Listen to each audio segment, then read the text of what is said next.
Hotspot इथंच आहे बर का. तर मग चला चॅनलला सबस्क्राईब करा आणि घंटी नक्की वाजवा.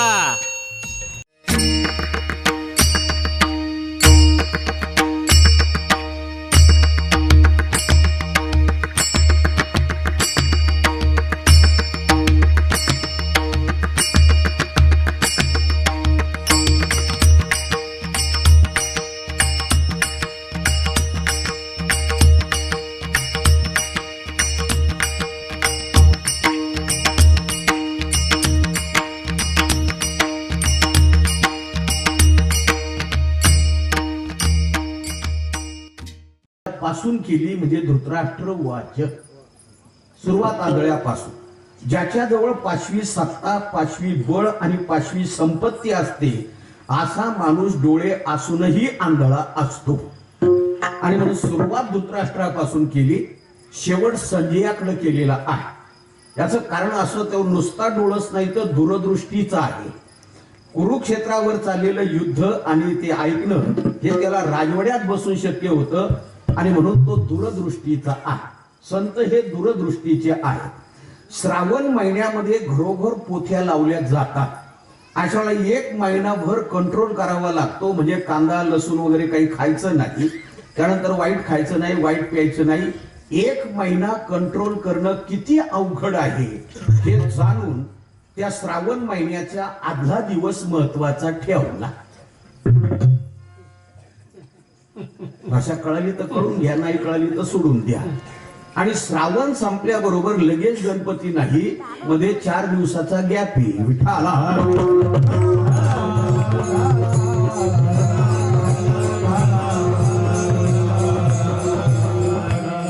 डोळसांपेक्षा आंधळ्यांची संख्या जास्त. एकदा सहज बादशाहनं बिरबलला विचारलं, बिरबल आपल्या राज्यामध्ये आंधळे किती येत रे? म्हणला सरकार उद्या गणित करू सांग. आणि चौकामध्ये बिरबल असा खाट विणायचं काम करतो. एक आंधळ्याची यादी करणारा, एक डोळसाची यादी करणारा. एखाद्याने येऊन विचारलं ना बिरबल काय चाललंय, की त्याचं नाव आंधळ्याच्या यादी. आणि एखाद्यानं जर विचारलं बिरबल तुला काय गरज पडली हे काम करण्याचं, नोकर चाकर नाहीत का रे, त्याचं नाव डोळसाच्या यादी. याद्या सुरू झाल्या. दुपारी 12 वाजता स्वतः बादशाह राजवाड्यातून तिथं आला. त्यानं पाहिलं बिरबल खाट विणतोय, तरी सवयीप्रमाणे विचारलं बिरबल काय चाललंय. तसं बादशाचं नाव आंधळ्याच्या यादी. बादशानं विचारलं बिरबल मी आंधळा? म्हणजे आंधळा नाही तर काय, एवढा मोठा मंडप दिसतोय, टाळकरी दिसतायत, पखवादवाले दिसतायत, कीर्तनकार दिसतोय, तरी विचारता काय चाललंय.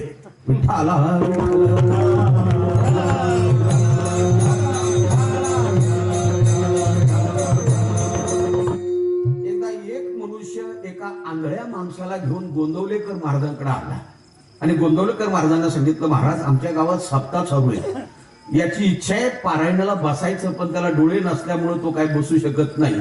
तुम्ही जर याला डोळे दिले तर हा पारायणाला बसणार.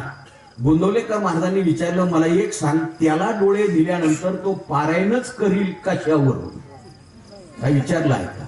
डोळे दिल्यानंतर तो पारायणच करील कशावरून? त्याने सांगितलं, महाराज असं काय म्हणता, अहो डोळे असतं तर पारायणाला बसला नसता का? महाराज म्हणले, मग ज्यांना ज्यांना डोळे आहेत ते किती बसले? ज्यांना ज्यांना डोळे आहेत ते किती बसलेत? याचा अर्थ आपल्या देशामध्ये डोळसांपेक्षा आंधळ्यांची संख्या जास्त आहे. दुसरं उदाहरण, आपल्या देशामध्ये उपासमारीनं मरणाऱ्यांपेक्षा जास्त खाऊन मरणाऱ्यांची संख्या अधिक आहे. उपासमारीनं मरणारी फार कमी आहे, कारण देव कुणाला उपाशी ठेवीत नाही. एक तर अन्न तरी त्याच्याकडे पोचवेल, नाही तर त्याला तरी अन्नाकडे पोचवेल, पण सकळ जीवांचा करीतो सांभाळ, तो कुणाला उपाशी ठेवीत नाही महाराज. म्हणून डॉक्टर सुद्धा सांगत असतात, महाराज लोक 50% स्वतः करता खातात आणि 50% आमच्या करता खातात, म्हणून दवाखाने चाल. मला सांगा ना, आज का होईना नसेल हरिपाठ पाठ, पण नुसता बुक्का लावून जरी आला तरी जीवन येतो. नुसता बुक्का लावून आला तरी जीवन येतो. आमच्याकडे सामुदायिक विवाह पद्धती आहेत. 15-20 लग्न एका वेळेला. कुणाच्या बाजूने आला हे जरी नाही कळलं ना, तरी लोक जानेवारी पासून घरी जेवत नाही. उपासमारीनं मरणाऱ्यांपेक्षा जास्त खाऊन मरणाऱ्यांची संख्या अधिक. महाराजांचा माझा परिचय फार वर्षापासूनचा. अगदी ज्या वेळेला मी कॉलेज होऊन झावलं इकडे आलो मला विना उचलत नव्हता, अशी किरकोळ तब्येत होती. चांगल्यानं सल्ला दिला, महाराज घरचं खाऊ नका.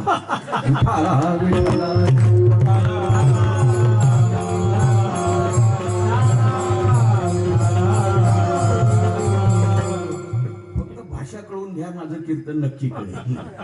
असं मराठी भाषा फार अवघडातली अवघड भाषा आहे म्हणून सांगितलं.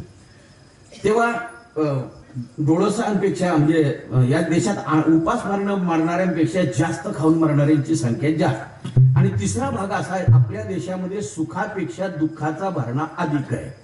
सुख पाहता जवा पाडे, दुःख परवाता येवणे.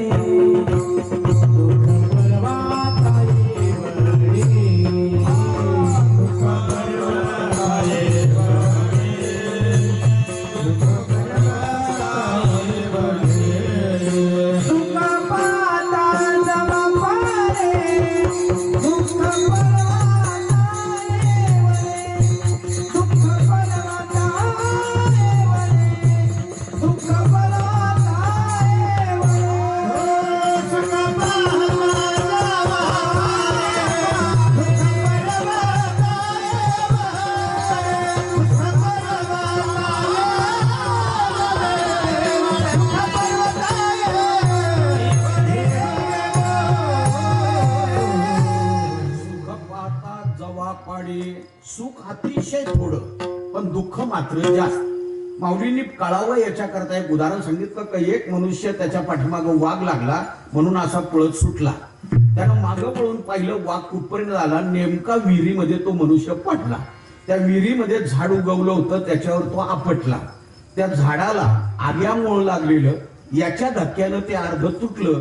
त्या माश्या याला चावायला लागल्या. यानं विचार केला विहिरीमध्ये खाली जावं, म्हणून डोकावून पाहिलं तर नाग असं फाना काढून उभा, म्हणजे खाली जावं तर नाग आहे, वर पाहिलं तर वाघ डुकून पाहतोय आत कुठं गेलाय. सगळ्या अंगाला माश्या चावतायत आणि त्याही अवस्थेमध्ये मध गळत होता, तो चाटायला हा जीभ पुढं करीत होता.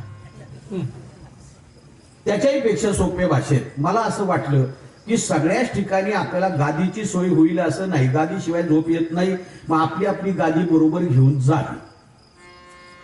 आपली गादी बरोबर घेऊन जावी, पण आपली गादी डोक्यावर घ्यायची, जिथं कीर्तन असेल तिथं जायचं. मला सांगा, झोप किती वेळ? 5 तास. गादी डोक्यावर किती वेळ? गादी डोक्यावर किती वेळ? सुख थोडं आहे पण दुःख मात्र जास्त आहे. त्याचं उदाहरण जर पाहायचं आलं, जे शरीर तुम्हाला मिळालंय ते मुळात शरीर दुःखाचे कोठार. किती दुःख आहे आणि कमी दुःखे सांगू किती. आपल्या वेळेकरता मी फक्त उदाहरण सांगत चालेल, भले एक चरण झालं तरी हरकत नाही.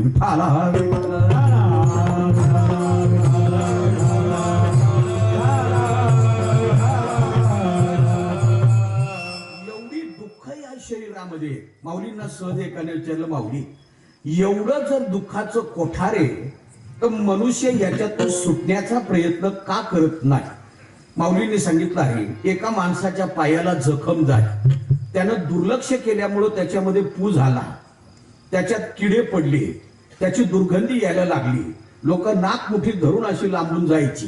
ज्याच्या पायाला जखम झाली त्याला वाटलं मरण आलं तर बरं, पण ही घाण नको. एका साधूला दया आली. साधू त्या जखमेजवळ आला. त्या जखमेत जे किडे होते त्यांना हात जोडून सांगितलं, बाबांनो या घाणीत तुम्ही राहता, खूप वाईट वाटतंय, तुमच्याबद्दल दया निर्माण झालेली आहे, तुम्ही सगळेजण माझ्या बरोबर चला, मी तुम्हाला 600 रुपये किलोच्या गावठी तुपात ठेवतो. असं जखमेतल्या किड्यांना जर सांगितलं तर किती किडे मान्य करतील? ज्ञानोबाराय म्हणतात, कापूय पंखीचे किडे चिळसी घेती. जखमेतल्या किड्यांना जशी त्याची किळस वाटत नाही तसं आपल्याला दुःख आहे हे वाटतच नाही.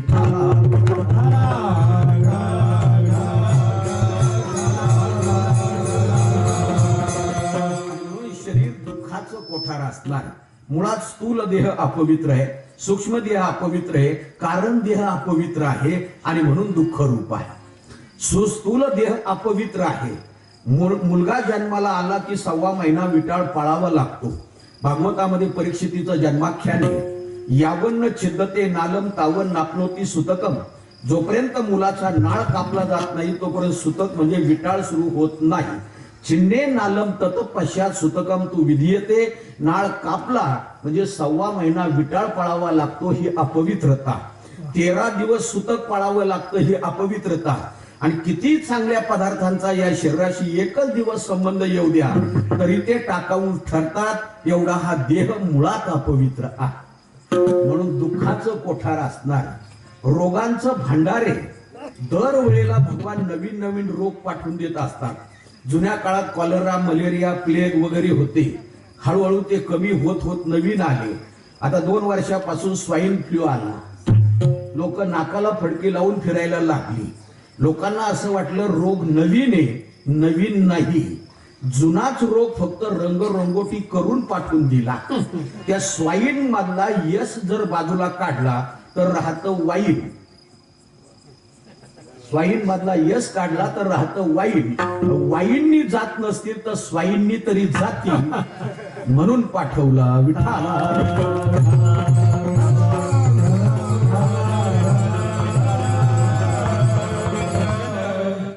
स्वामी मोहनानंद म्हणायचे, ज्या झाडावर पावडर मारली समजावं ते झाड किडीचं आहे. किडीच्या झाडावरच आपण पावडर मारतो ना शेतावरती. ज्या झाडावर पावडर मारली समजावं ते किडीचं आहे. नुसता स्वाईन फ्लू झाला असेल तर नाकाला फडकं लावलं जातं.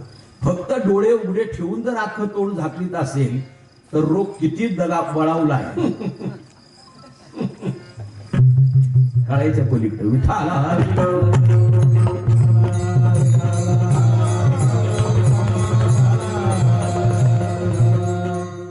मोठ्यांची वाक्य फार मार्मिक असतात, फार मार्मिक. त्या एका वाक्यानं माणसाचं जीवन बदलून जात.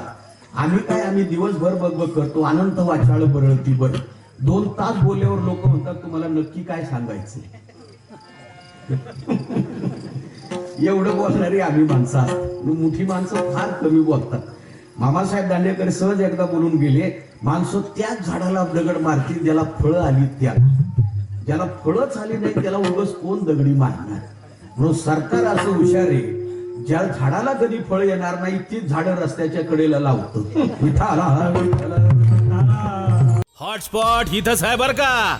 तर मग चला चॅनलला सबस्क्राईब करा आणि घंटी नक्की वाजवा.